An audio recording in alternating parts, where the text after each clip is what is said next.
Buongiorno a tutti, benvenuti al convegno Narcisismo, Politica e Società, l'avvenire di un'illusione. Per chi ci fosse già stato sa che l'Istituto di Psicoterapia e Psicanalitica, il nostro istituto, ha iniziato una lunga riflessione da qualche tempo sulle tematiche del narcisismo, e un primo momento pubblico fu il convegno, sempre con la presenza del dottor Kernberg, con Andrea Green e altri colleghi, sul tema dalla mente di Edipo al volto di Narciso. E questo è il naturale proseguimento nella giornata di oggi di quella riflessione che abbiamo fatta. Io qui di nuovo ho l'onore di presentare, mi sono portato anche la presentazione che 2 anni fa mi diede il dottor Kernberg, la stessa identica. Per chi non lo conoscesse, il professor Kernberg è professore di psichiatria alla Weill Cornell Medical College, è direttore dell'Istituto sugli studi della personalità al New York Hospital, supervisore e trainer di analisti all'Università di Columbia, il Centro per il Training e le Ricerche Psicoanalitiche, ed ex presidente dell'International Psychoanalytic Association, l'Associazione Internazionale Psicoanalitica Internazionale. Io passo la parola direttamente al dottor Kernberg, che ci presenterà la relazione narcisismo alla dimensione politica. Grazie.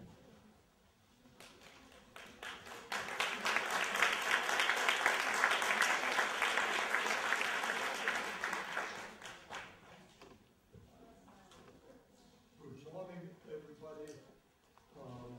I'm sorry that I cannot speak in Italian, and I'm very grateful for your patience in getting my words indirectly through the very good translator who's sitting up there. I will try to speak slowly to facilitate the translation, and try to limit myself to 1 hour. My subject matter is the political dimension of narcissism. It is a complicated subject that requires bringing together various levels of theory, and I hope you will bear with me as I try to summarize briefly the contributions from these various approaches in an effort to synthesize them. First, brief definition: what is narcissism? The concept of narcissism has a clinical definition and a theoretical one within psychoanalytic metapsychology. Within psychoanalytic metapsychology, it is the divisional investment of the ego, or rather the self, and that has to be analyzed in the context of the structures of the psychic apparatus, the relationship between ego, superego, and id. That's at a general theoretical level. At a clinical level, and that's what I'm going to stress, narcissism refers to the regulation of self-esteem.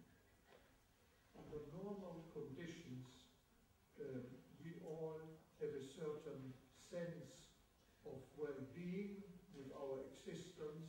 We want to stay alive and have a good time, and we value ourselves as valuable human beings. That is the narcissistic dimension of the personality. The stability of the self-concept and the positive valuing and enjoyment of the functioning of ourselves as subjects, as psychological, self-aware entity. Narcissism shows a clinical pathology. And that pathology of narcissism depends on the degrees of severity of the pathology. One relatively milder degree is the fixation of narcissism at an infantile level, so that an individual values oneself in terms of childlike determinants of value. First of all, the need to be loved. That is perfectly normal. We all need to be loved. We all want to be admired. But for a child, that is much more important than for an adult who has internal sources of self-love. Our internalized world of relations with significant others gives us an internal world of object representations. The friends in our heart, the representation of the friends, family, beloved one outside. So infantile narcissism is excessive dependency on admiration and love from others, and dependency on childlike values of being clean, of being beautiful, of having shiny toys, of looking good, in contrast to what makes an adult person feel lovable, that one is decent, honest, creative, warm, human, intelligent. So infantile narcissism is a very frequent feature of all kinds of character pathology, milder personality disorders, and shows in the greater need to be admired, a little childlike exhibitionism, and sometimes a certain weakening of the internal value system. There is a more severe form of abnormal narcissism. That is the narcissistic personality. The narcissistic personality disorder is a severe personality disorder, one of the key personality disorders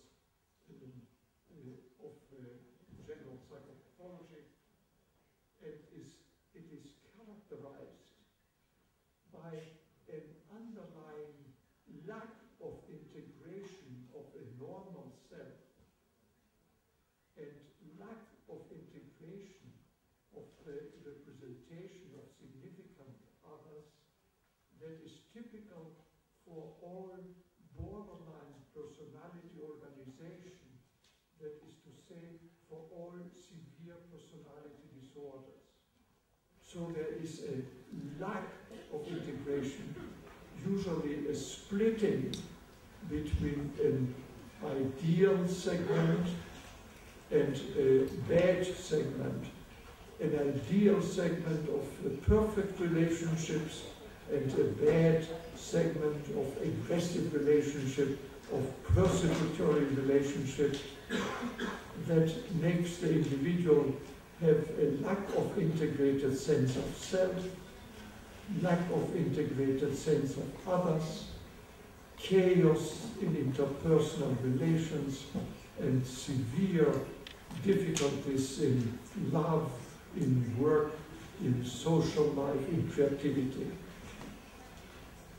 To protect oneself against that disaster, the narcissistic personality disorder or narcissistic personality establishes a pathological grandiose self, an abnormal self that is integrated, and not only integrated, but grandiose.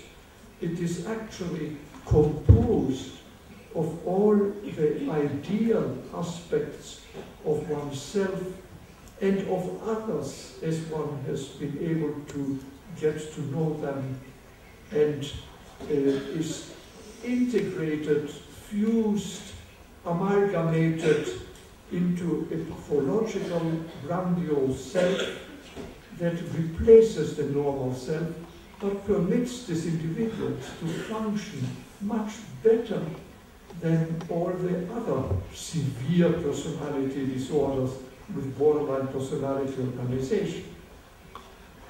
The main characteristics of the narcissistic personality are, first of all, a sense of grandiosity, of superiority, a tendency to have inordinate aspirations, and an inordinate, exaggerated sense of one's capabilities and values, and at the same time, a tendency to stay away from whatever might challenge that.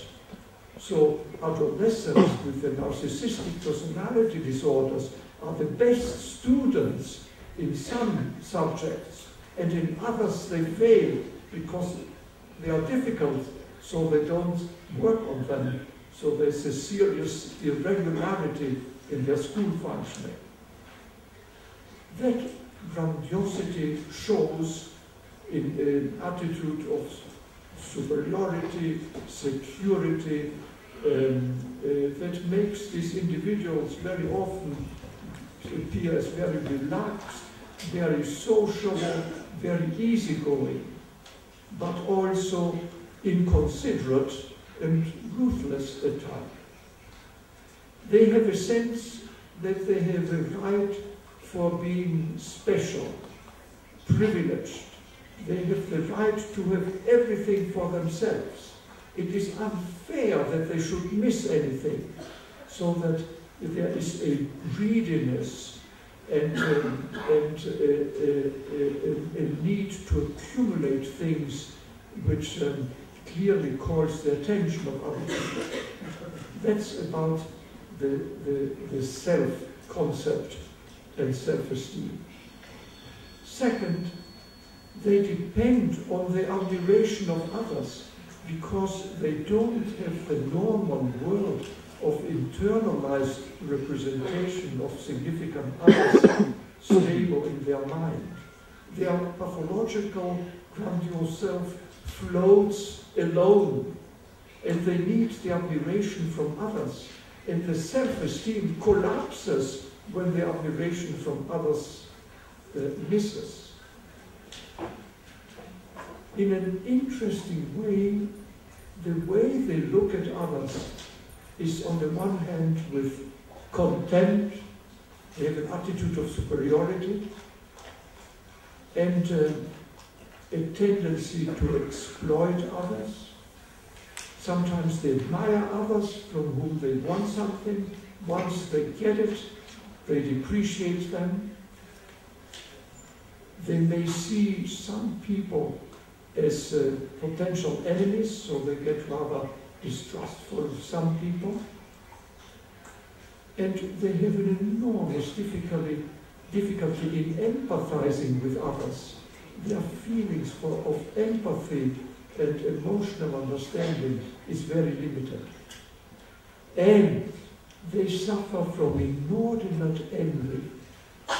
They are consciously envious, unconsciously envious, and they do whatever they can to avoid being envious, either by appropriating themselves of things from others, devaluing what others have, and doing all they can to spoil whatever they would envy and they can't have. And therefore, their relationships with others tend to be superficial, entitled, demanding, little mutuality. In addition to this abnormal self and their abnormal relations with others, they also show infantile value systems.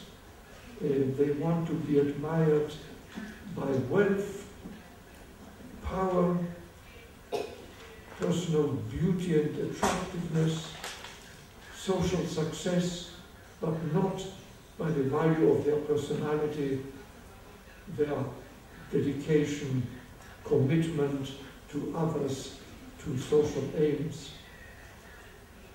And under the most severe cases, they have a definite deficit of morality, so they start behaving in dishonest way. So the milder narcissists have infantile values. The most severe ones tend to have antisocial behavior. They lie, they steal, they manipulate, they become petty criminals. And the most severe ones show direct aggression, attack on others, attack on property.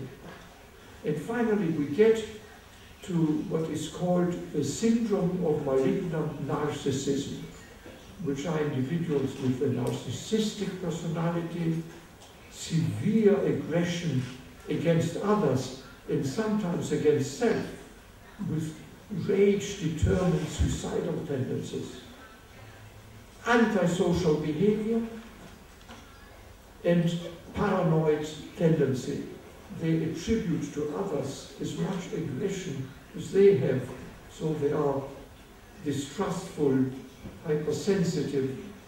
That combination, narcissistic personality, antisocial behavior, egocentric aggression, paranoid traits, characterizes the syndrome of malignant narcissism. And finally, there is a category which tends to be classified separately because it's so severe, which is the antisocial personality, which is a narcissistic personality with total antisocial behavior, either of a passive, parasitic one or an aggressive, violent one, the psychopath in a narrow sense. So you see that pathological narcissism is a big spectrum, and that gets the more severe, the more it is dominated by aggression. And in general, the more severe all personality disorders, the more they are dominated by conflicts around aggression, while the milder personality disorders have predominance of conflicts around infantile sexuality. So that as we go down to severity, conflicts around sexuality veer into conflicts around primitive aggression. So the narcissistic personality is the main personality disorder that has a systematic defense against aggression, which at the lower level fails because the aggression infiltrates the pathological grandiose self. On the other extreme, the most severe types of aggression are represented by the paranoid personality.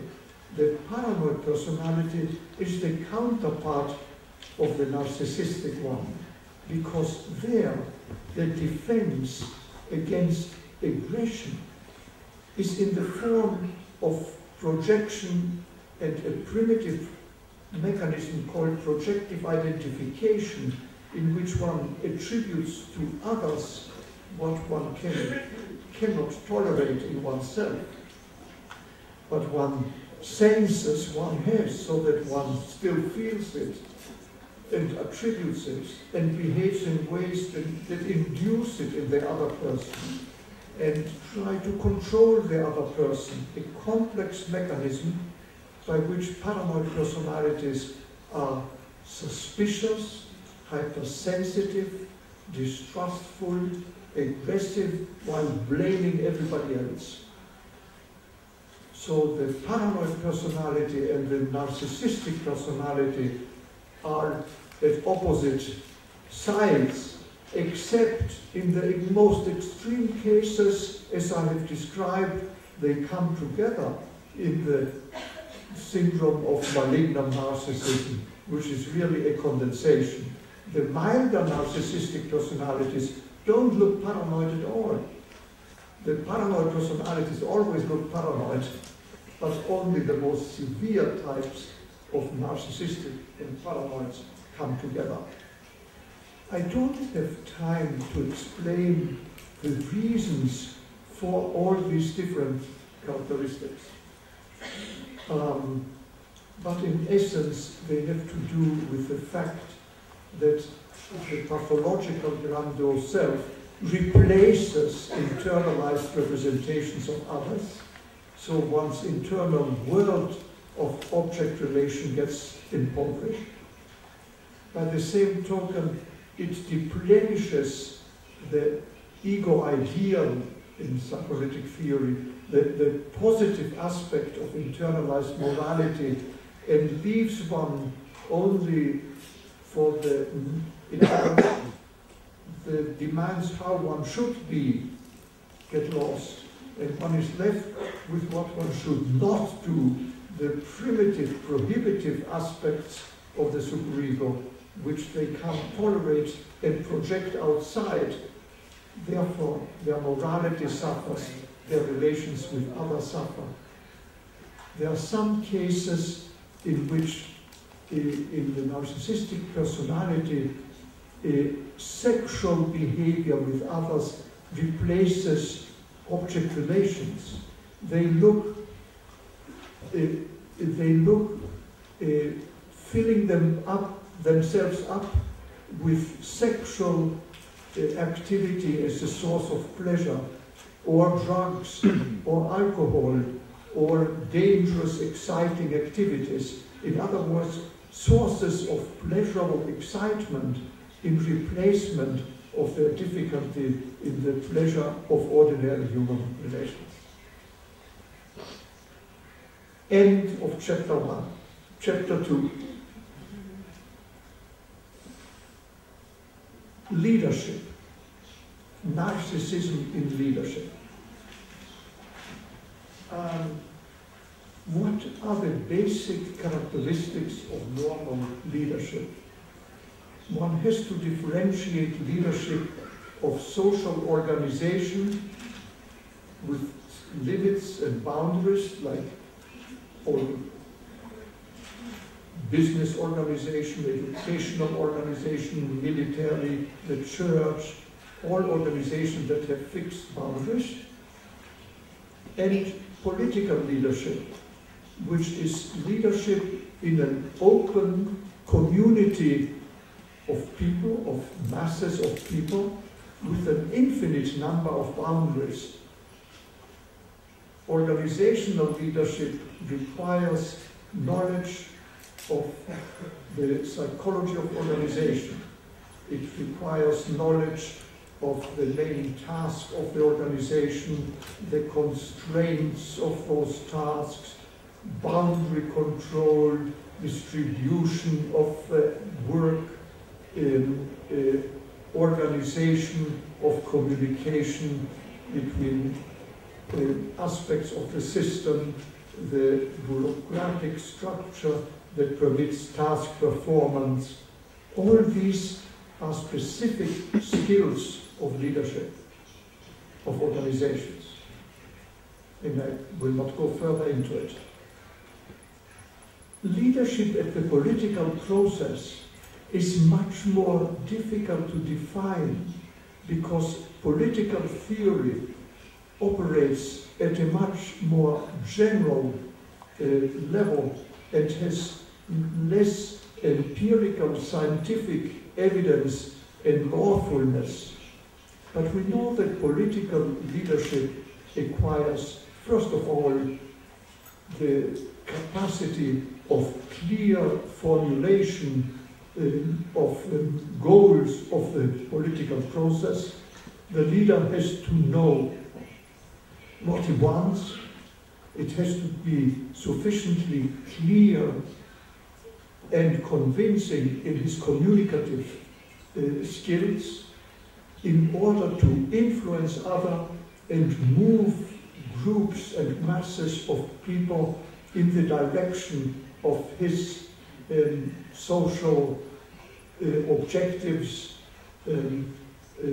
principles of social organization, value systems, and particularly his integrated value system reflected by his ideology. Ideology is an integrated system of values that unifies groups of population within that value system. And political leader has also been able to assess both the objective needs of the population he's focused on in terms of their economic, historical, political, cultural, ideological dispositions, and to be attuned to currents in the ideological integration of masses in order to be able to influence them. In other words, to be attuned to the ideological currents in order to influence them by his own political goals and ideological convictions. So these are different overall goals from organizational leadership.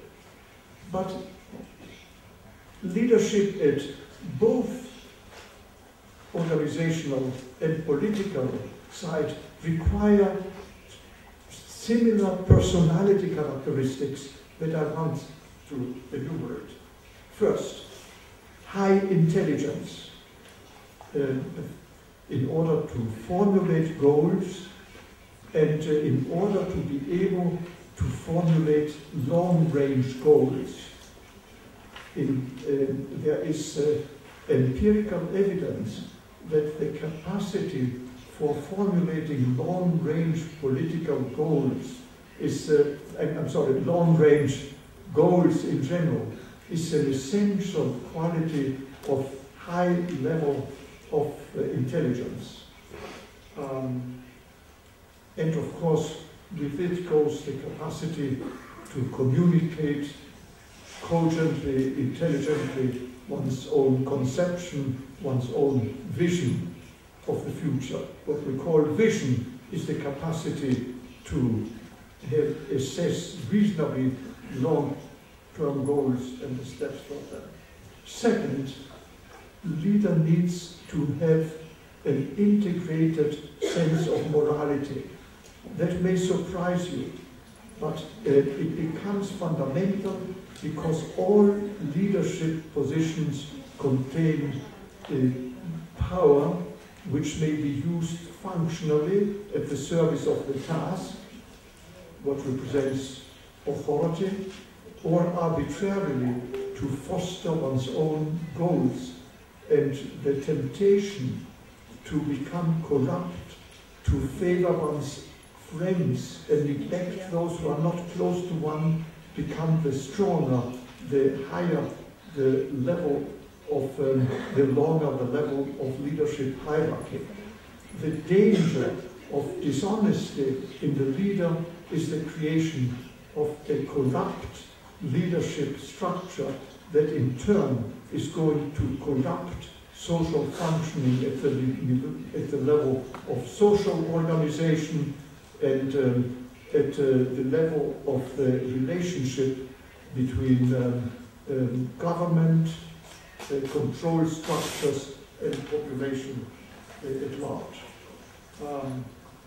Third, a capacity of object relations in depth, which permits appropriate assessment of other people on whom authority can be delegated, so that a leader with serious problems in assessing other people will run the risk of faulty selection and therefore neutralizing the effectiveness of his delegated leadership. Fourth, a certain degree of narcissism, because leadership, real leadership, is a lonely function. At a certain level, the true leader has to make decisions beyond that of the predominant cultural vogue or current, and be able to depend on the secure self-esteem rather than simply on the approval by others. So a certain doses of narcissism, even infantile narcissism, may be helpful as long as integrated in a personality with high intelligence and moral integrity. And finally, a certain doses of paranoid features in contrast to naivete, because leadership evokes rebellion, submission, unconscious conflicts around authority on the part of everybody relating to the leader, and the leader cannot afford not to recognize not only the loving but also the aggressive currents around him. So, intelligence, morality, object relations, narcissism, and paranoia to small degree jointly give normal leadership functions.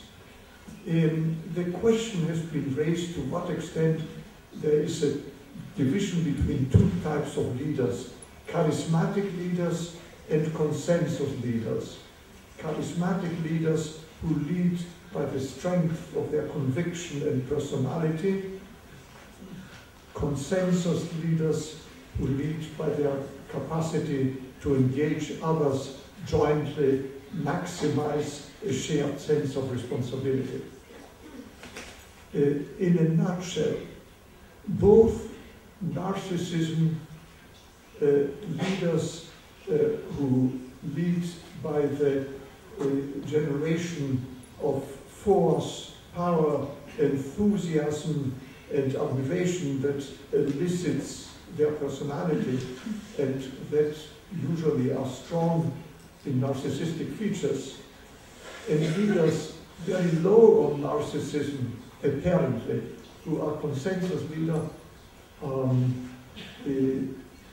seem to be different in their effectiveness, but it is not so, because there is the normal narcissism or strong narcissism of leaders who have a normal narcissistic structure, as well as the dangers to the system by narcissistic personalities of charismatic leaders. And consensus leaders can be very normal and sometimes very infantile, narcissistic. They don't dare to make decisions. They have to have everybody's agreement, which may paralyze leadership. So charismatic and consensus leadership are not crucial determinants of effectiveness of leadership. Now you can already see that there is a danger that narcissistic personalities, severe narcissistic personalities, assume leadership function, and that creates problems. And a danger that severely paranoid personalities assume leadership functions, which is dangerous. End of chapter 2. Chapter 3.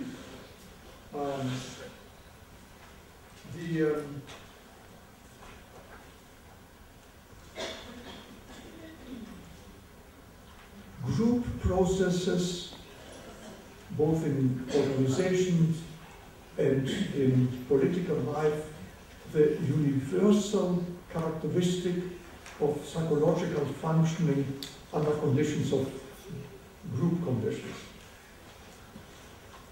Here, psychoanalytic theory has provided important knowledge for social psychology. First, Freud's discoveries of the psychology of masses, of mass psychology, namely the psychology of huge human conglomerations that are moved by the same emotional conviction. That is a mass in contrast to a crowd.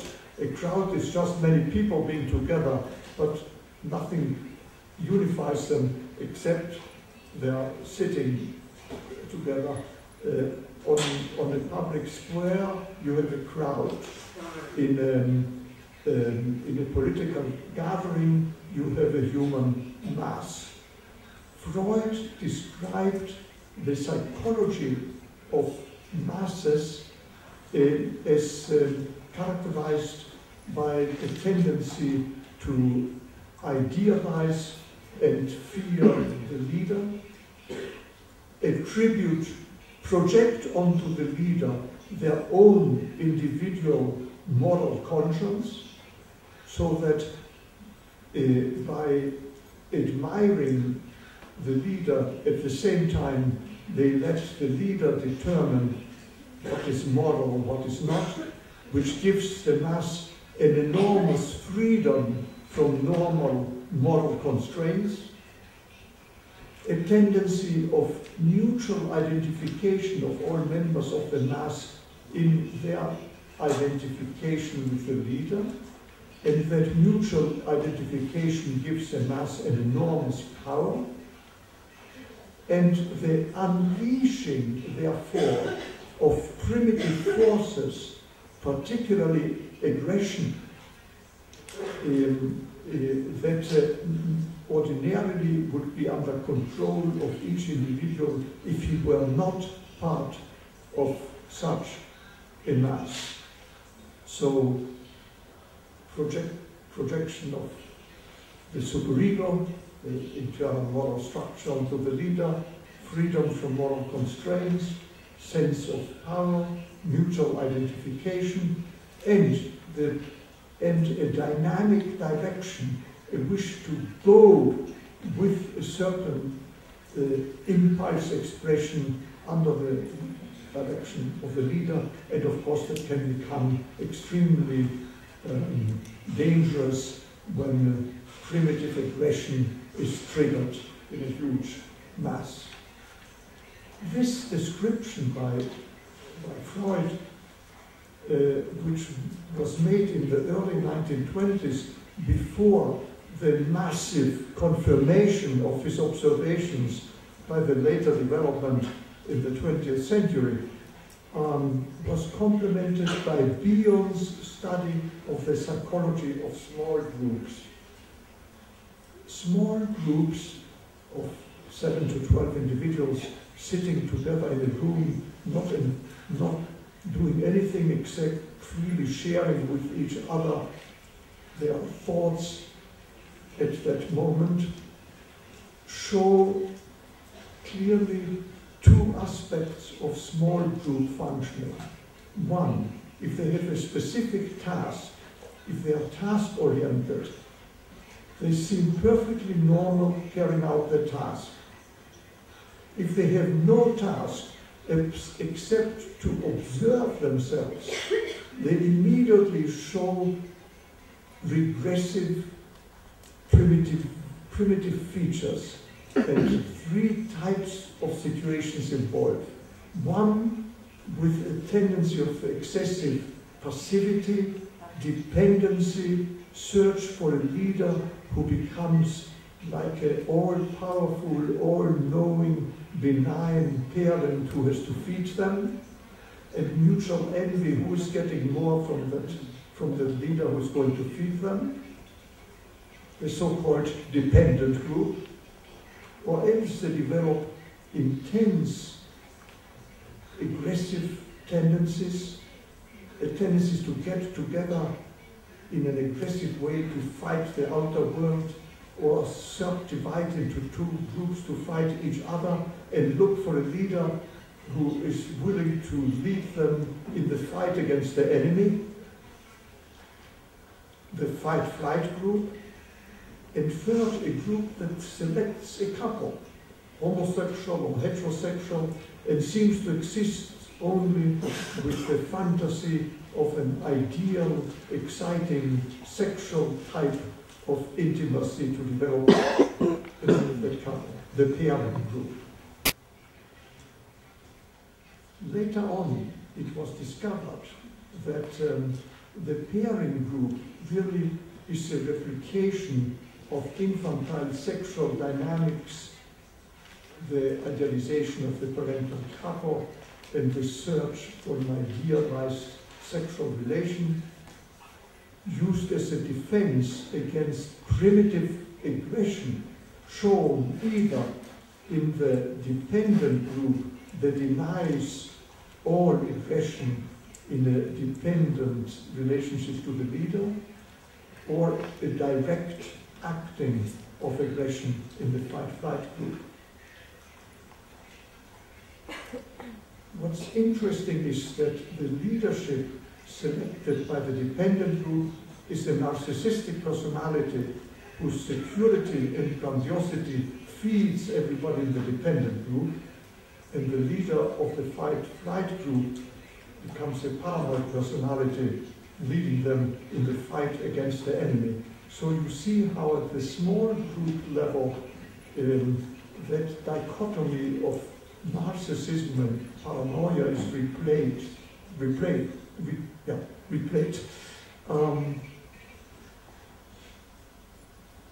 Then there is a third kind of finding in the so-called large group carried out by Turin. The large group are 50 to 300 people, about the size of this audience, who can still hear each other, and but have no longer any possibility of direct relation as in the small group. So they are in between the small group and the mass, where there is no possibility of individual communication. In the large group, which is constituted immediately as soon as there is no task to perform, there tends to be an immediate regression to an absurd atmosphere in which nobody listens to anybody else. If I asked all of you that if I told you in the next hour and a half, all we are going to do is everybody should say freely whatever comes to your mind at any point. Our task is only to observe what is going on here. I guarantee you, within 15 minutes, it will be intense, violent, people attacking each other. There will be an effort to look for friends and enemies. Possibly everybody with red dress will look for other red dresses as opposed to those with yellow dresses. Or if there were blacks and whites, the blacks would get together against the whites.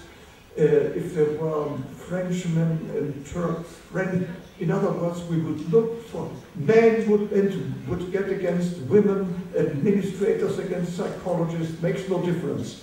There would be chaos, nobody would listen to each other, it would be impossible to communicate, and there would be intense mutual aggression, and individuals who would try to bring some reason would be shut down.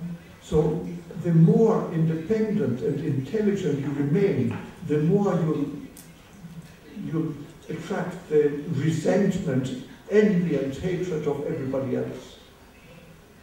That's so that the large group experiences an intense activation of aggression and primitive defenses against aggression by splitting, projective identification, and a tendency to deny reality.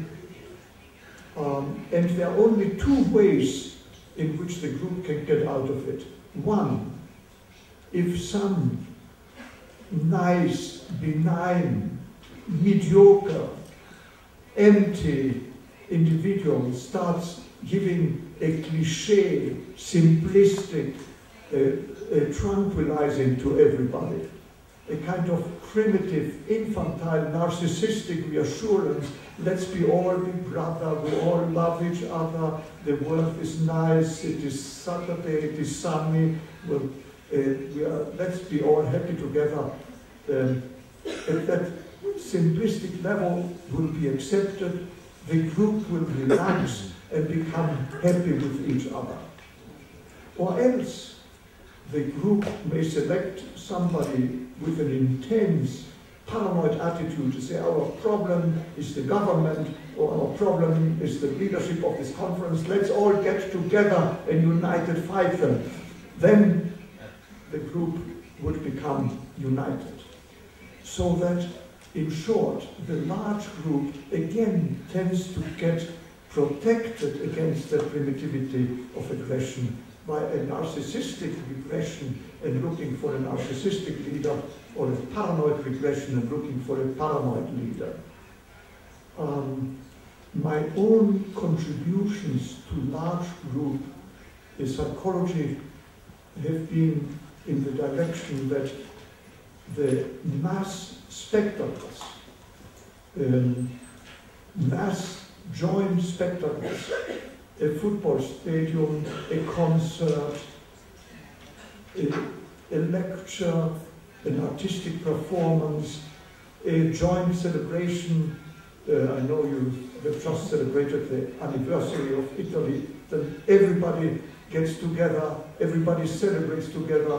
It is a normal narcissistic regression, minor normal narcissistic regression that is a source of great pleasure and unifies the group. But if the large group gets unified, is confronted by serious crisis and realistic worries and concern, there may be more intense aggression and the organization occurs at the paranoid level. In short, there is a tendency in group psychology to organize around paranoid and narcissistic polarities, depending on a number of conditions that affect small, large groups and masses. But the common feature is that when ordinary tasks are eliminated, when ordinary social structure, ordinary status, role relationships are eliminated, there is an immediate regression into such group psychology, and therefore under conditions of large conglomerates of mass psychology. End of chapter. The nature of mass culture and ideologies. Here, the French sociologist Moscovici has done, Moscovici and more recently Saint-Melin have contributed important information. Moscovici pointed out that Freud described the fact that that the mass phenomena that he described occurred particularly when an individual felt that it was part of the mass. And Moscovici pointed out that the media have a function of massification of human beings by giving one the sense of being simultaneously identified with a large anonymous mass. He pointed out that at first this was generated in ancient times by a drummer going into a village, drumming, "Hear, hear, the Majesty has ordered something." So the mass communication produced a momentary mass. With the printing press, not only were books developed by which each individual reads different things, that's not massification, but the newspapers, in which one reads what millions of other people are reading at the same time. And already reading a newspaper gives one a sense one is part of a mass. You can test this if you find yesterday's newspaper, you'll throw it away. Today's newspaper is exciting. This gets amplified with the radio. And it was Lenin and Stalin particularly who discovered that putting a radio in every corner, on every street, in every public place where everybody could hear the voice of Stalin, that created an immediately coming together of the entire nation. This was copied and amplified by Hitler and Goebbels in Germany, and for the first time mass propaganda by the use of radio was deployed as a major political tool. This became intensified further with television, where you sit alone in your room, the leader speaks to you, and you feel you're one of the entire nation listening to the news, to the leader. And under those conditions, what happens is that one's critical judgment immediately tends to get reduced as one becomes part of a mass that is swayed into a narcissistic or a paranoid direction. This is used in mass entertainment, in the soap opera, in the news, in which we are shown things that are slightly ridiculous so we can feel superior, and we enjoy how silly people behave in other places. Or else we are shown dangerous developments and how the bad are dangerous and the good have to triumph over the bad, and we love adventures and criminal stories because they gratify our paranoid potential. This is amplified further with the possibility of the internet, with the qualification that the internet, in the possibility of addressing specific groups, may induce massification while increasing splitting mechanisms in the social body. Which brings me to the next chapter, ideology. As I mentioned before, ideology is the development of an integrated system of force and value system by which a group explains its own origin, function, future, and direction. The ideologies are integrated value systems that permit the regulation of social behavior beyond the immediate instrumental one given by specific task, economic interchange, production. And they are belief systems that provide a sense of personal meaning as well as belonging and shared meaning with the community. Political systems are ideologies. Religious systems are ideologies. As you study ideologies, you can see that they tend to have a spectrum which goes. Let me take communism as an example. It could go for any psychology. Let me take communism. And Catholicism, because these are two important ideologies which you are familiar with, based on history of your own country. You have in the center of the ideology, you have a humanistic orientation, a mature humanistic orientation. Let's say in the case of communism, modern Western European democratic communist thought is opposed to the realities of the Soviet Union. That would be the center of the ideology. Ordinary, deep, experienced Catholic religious convictions and belief systems. On one extreme, you have the same systems transformed into a paranoid ideology. Let's take in the case of Catholicism, I can't talk about Italy, but in the United States, the small groups that oppose abortion and kill doctors who perform abortion.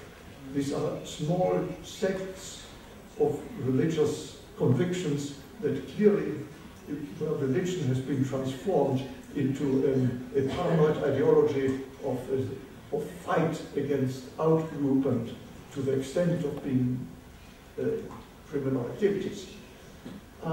In the case of communism, take the Pol Pot movement that killed 3 million people, or the Shining Path that killed peasant populations in Peru, as an indication of the paranoid extreme of communist ideology. On the other hand, let's take the opposite extreme, the communist ideology in the last 10 years of the Soviet Union, in which in the general population, and sociological studies have shown that nobody believed in that as an ideology anymore, but it was a passport to promotion, social success. So it was kind of a cliché, surface communication of identification with the regime, a narcissistic leaning onto the ideology. In the case of Catholicism, there are many Catholic countries by which people go to church twice a year, and there are religious funerals and baptism, and in the West it is a trivial cliché that unifies people in a common background. So what I'm trying to say is that ideologies have a humanistic center that may veer under certain social conditions into a paranoid or a narcissistic direction. So that we have the same process affecting group psychology at an ideological level. And final chapter, what all group regressions have in common is the loss of ordinarily task-oriented social structures, small group, large group, masses, and therefore a dependency on the mass psychology along the paranoid narcissistic dimension and the nature of the leadership that is induced, recruited, and the effect of such leadership. And here we bring all of these dimensions together in the sense that that when a social group is threatened by disorganization of its social structure, by major crises, by a major social revolution, a major economic or natural crisis, and ordinary social structure is lost.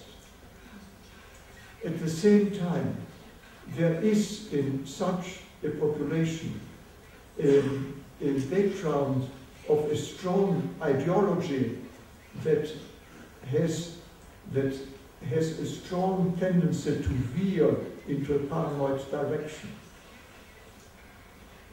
and at the same time a natural cleavage of the population with minorities or sharp religious differences or national ethnic differences.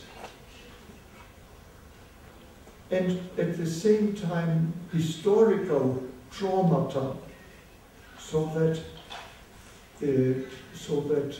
traumatic experiences of the past that are transmitted in the history of the correspondent nationalistic or group or ethnic or racial history. A combination of potentially split groups, past traumata, present crisis, breakdown of social structure, paranoid ideology, and the development of a specific leadership of political parties or movements that fit into the developed paranoid tendencies, then you get into the danger of the total paranoid organization of society. Or under milder conditions and more chronic, milder stress, with a generally well-functioning social structure that permits in general the ascendance of narcissistic leadership. You may have a more narcissistic culture at a higher level of regression, indicating some kind of social stress in contrast to the most severe paranoid one. So there is finally one more feature that makes an influence on what develops in society. The extent to which an organized system of governance, a bureaucratic structure, exists, because at optimal level, bureaucratic structures permit to stabilize social structures, are a defense against chaos and regression. But under more pathological conditions, a well-functioning bureaucracy may amplify the effects of the very pathological leader, amplifying the effect of serious problems at the top. To bring it all together, if by the nature of the political process, leadership with narcissistic features is predominant. If you have a narcissistic leader under ordinary social circumstances, that may bring about simply reduction of effectiveness of governance, but have no major pathological effects. If you have a narcissistic leadership, however, with leadership by a narcissistic personality who can only tolerate people who admire and adore him, tolerate his infantile nature, and with a decrease in the moral structure, then a degree of corruption sets in that infiltrates the entire society and gradually may really loosen the social organization, bring about chronic corruption within the economic and political and ideological process, which may have stability except if there is in addition a threat either by a crisis, a domination crisis, historical traumata, an important international challenge, and at that point the regression may veer into the paranoid, which then invites replacement by paranoid personality. If it's an ordinary paranoid personality, it means the development of a dictatorial regime, lack of loss of the democratic structures, everybody has to obey. But other than that, society may still continue to function. If, on the other hand, under crisis condition, an extreme paranoid structure selects a leader with a syndrome of malignant narcissism, who not only needs to be loved, but needs to be loved and obeyed, then that combination of sadistic control infiltrates the structure into the very roots of family structure and creates the danger of a totalitarian system, of an ideology that has to be universally loved, obeyed, that becomes the major source of security and community fusion rather than integration, and you have extremely dangerous and potentially deadly and murderous regimes. Here we have the Nazi dictatorship under personality of Hitler, a typical personality with malignant narcissism, the terror system in the Soviet Union under Stalin with very similar characteristics of Hitler. You have the personality of Idi Amin and other bloodthirsty tyrants. And I don't talk about present day leaders in general in order to maintain myself.